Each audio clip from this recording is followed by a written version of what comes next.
शांतनु महाराज ने घोड़े पर चलते चलते जंगल में क्या देखा,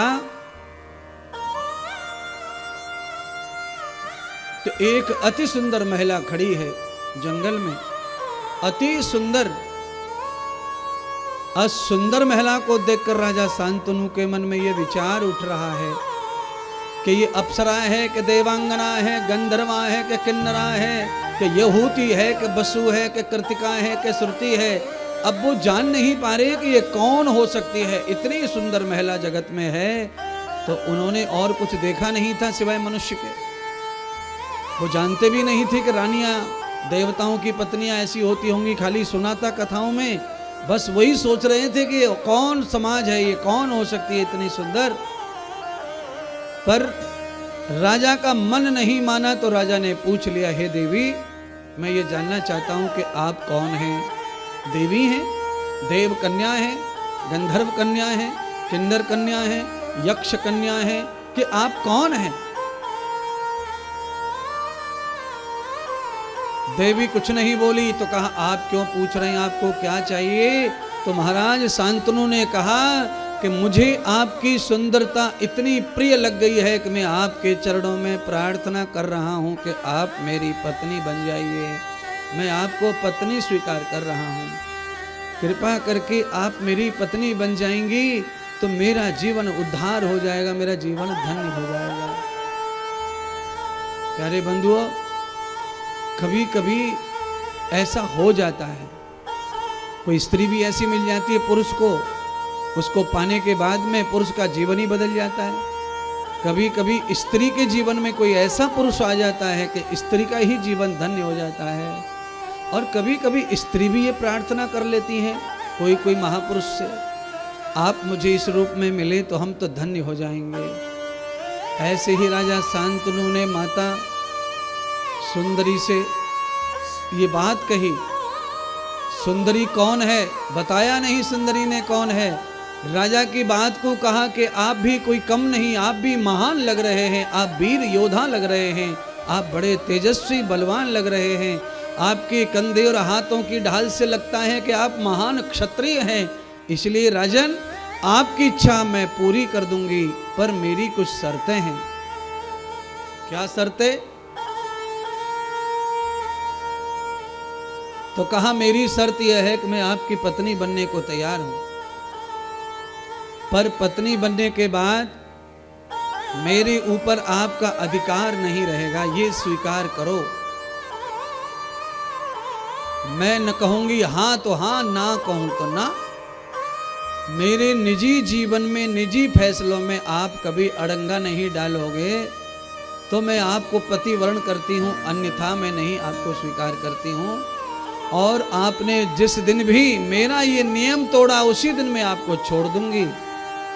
राजा इतने ज्यादा आकर्षण में फंस गए थे, महाराज शांतनु ने सारी बातें उस सुंदरी की मान ली और बात मान करके उनके साथ में विवाह कर लिया।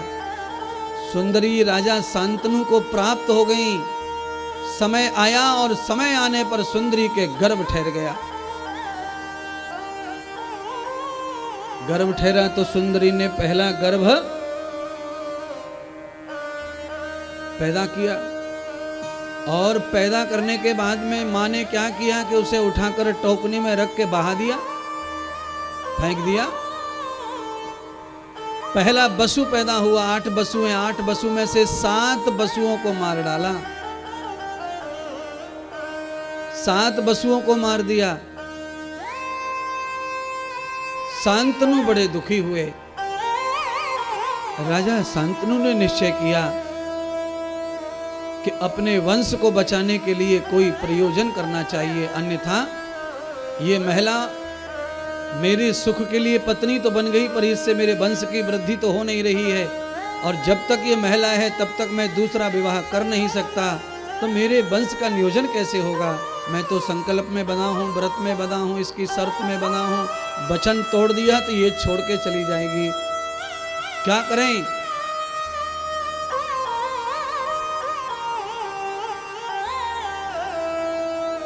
इन 8 बसुओं में से एक बसु जो है पिछले जन्म की कथा सुनाई भगवान सूत ने। तो कहा जिन्होंने वशिष्ठ मुनि की नंदिनी गाय को हरण कर लिया था, आदित्य वसु जिनका नाम है, वशिष्ठ मुनि की गाय को चोरी करने की वजह से उनको वशिष्ठ मुनि ने श्राप दिया था कि तुमने मेरी गाय को हरण किया है, इसीलिए हे वसु तुम देवता नहीं रहोगे धरती पर, तुम्हें मनुष्य बनना पड़ेगा। और तुम्हें कैसा मनुष्य बनना पड़ेगा? तुम्हारे हाथ में कुछ नहीं रहेगा।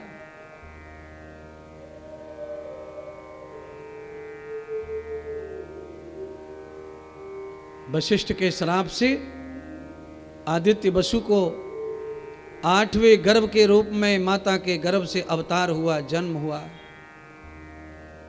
इस 8वें बालक को भी माता मारना चाह रही थी, शांतनु ने चरण पकड़ लिए। हे देवी, मेरे वंश के लिए एक आखिरी बच्चा है, इसे मत मारो। देवी ने कहा नहीं मारूंगी, पर मेरा वचन याद है ना, तुम मेरी बात नहीं मानोगे उसी दिन मैं तुम्हें छोड़ दूंगी। वो वचन बात मालूम है ना? शांतनु को वचन याद आया तो शांतनु मूर्छित हो गए, परेशान हो गए। अंत में गंगा ने कहा कि लो, मैं तुम्हारे पुत्र को नहीं मारती हूं, अपने पुत्र को स्वीकार करो, पर जहां मैं तुम्हें प्राप्त हुई थी वहां इस पुत्र को ले जा रही हूं, और जब ये बालक बड़ा हो जाएगा उसी समय से छोड़ करके मैं लापता हो जाऊंगी, बह जाऊंगी, चली जाऊंगी।